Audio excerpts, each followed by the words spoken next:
ഉദുമമാങ്ങാട് പുതിയപുരത്തറവാട്ടിൽ 2027 നടക്കുന്ന ശ്രീ വയനാട്ടുകുലവൻ തെയ്യംകെട്ട് മഹോത്സവത്തിനു വേണ്ടി നടത്തുന്ന നെൽകൃഷിക്കായി വിത്തിറക്കി. തറവാട് പറമ്പിലെ സ്ഥലസൗകര്യം പ്രയോജനപ്പെടുത്തിയാണ് ആവശ്യമായ ഞാറ്റടികൾ ഒരുക്കുന്നത്. This news sponsored by ഗുണമേന്മയോട് കൂടിയ ഉൽപ്പന്നങ്ങൾ മിതമായ നിരക്കിൽ Sreekrishna hardwares MG road Kasaragod. Palakkunnu ഘടകം ശ്രീ ഭഗവതി ക്ഷേത്രത്തിന്റെ കീഴിൽ വരുന്ന മാങ്ങാട് ബാര പ്രാദേശിക സമിതിയിൽപ്പെടുന്ന മാങ്ങാട് പുതിയപുരത്തറവാട്ടിൽ അടുത്ത വർഷം നടക്കുന്ന ശ്രീ വയനാട്ടുകുലവൻ തെയ്യംകെട്ട് മഹോത്സവത്തിലുള്ള മുന്നൊരുക്കങ്ങളുടെ ഭാഗമായാണ് നെൽകൃഷിക്ക് വിത്തിറക്കിയത്. ക്ഷേത്രഘടകം സ്ഥാനികൻ നാരായണൻ നായത്താർ കോളിക്കര ആദ്യ വിത്തിറക്കി കൃഷിക്ക് നന്ദി കുറിച്ചു. പ്രാദേശിക സമിതിയും തറവാട് ഭരണസമിതിയും തെയ്യംകെട്ട് ധനസമാഹരണ കമ്മിറ്റിയും സംയുക്തമായി ചേർന്ന യോഗത്തിൽ കൂവമളക്കുന്നതിനും മറ്റും ആവശ്യമായ നെല്ല് സ്വന്തം നിലയിൽ ഉൽപ്പാദിപ്പിക്കണമെന്ന് തീരുമാനിച്ചിരുന്നു.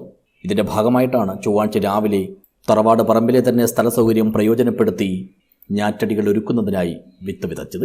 അനുബന്ധമായി തറവാട് സന്നിധിയിൽ ചേർന്ന യോഗത്തിൽ തറവാട് ഭരണസമിതി പ്രസിഡന്റ് ചന്ദ്രഗോപാൽ മധൂർ അധ്യക്ഷത വഹിച്ചു.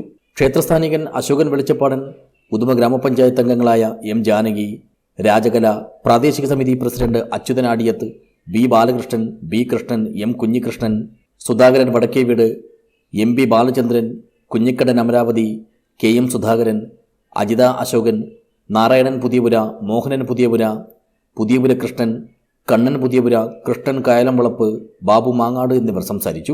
പൂരം കഴിഞ്ഞിട്ടാണ് പാലക്കുന്ന് കഴകത്തിൽ തെയ്യംകെട്ട് ആരംഭിക്കേണ്ടത്. പൂരം കഴിഞ്ഞിട്ടാണ് ദേവിയുടെ പ്രധാന ഉത്സവം പൂരം എന്നതുകൊണ്ട് പൂരം കഴിഞ്ഞിട്ടാണ് നമ്മളെ കഴകത്തിൽ തെയ്യംകെട്ട് ആരംഭിക്കാൻ പറ്റും.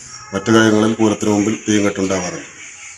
അപ്പോൾ പൂരം ഏകദേശം അടുത്ത കലണ്ടറിൻ്റെ ഇത് വെച്ച് നോക്കുമ്പോൾ മാർച്ച് 23 നമ്മളെ പണ്ടാരവീട്ടിലെ പൂരം കഴിഞ്ഞിട്ടുള്ള തെയ്യം ഉണ്ടാകുന്നതാണ് ഏകദേശം ആയിട്ട് നോക്കുന്നത്. ചെറിയ ഇത് തൃക്കണ്ണാടിലെ കൊടിയേറ്റം പഞ്ചാബിയെല്ലാം കിട്ടുന്നതിൻ്റെ അടിസ്ഥാനത്തിൽ ചില 1-2 ദിവസം അങ്ങോട്ടും ഇങ്ങോട്ടും മാറിയാൽ നമുക്ക് മാർച്ചിൽ തന്നെ ആദ്യത്തെ തെയ്യം കിട്ടും. അത് ഒന്ന് പടിഞ്ഞാറ് വീട്ടിലും മറ്റൊന്നും നമുക്ക് ഇവിടെയാണ്. തിരുകരാജൻ മാങ്ങാട്ട് സ്വാഗതവും കണ്ണൻ കണ്ണികുളങ്ങര നന്ദിയും പറഞ്ഞു. News bureau, Uduma.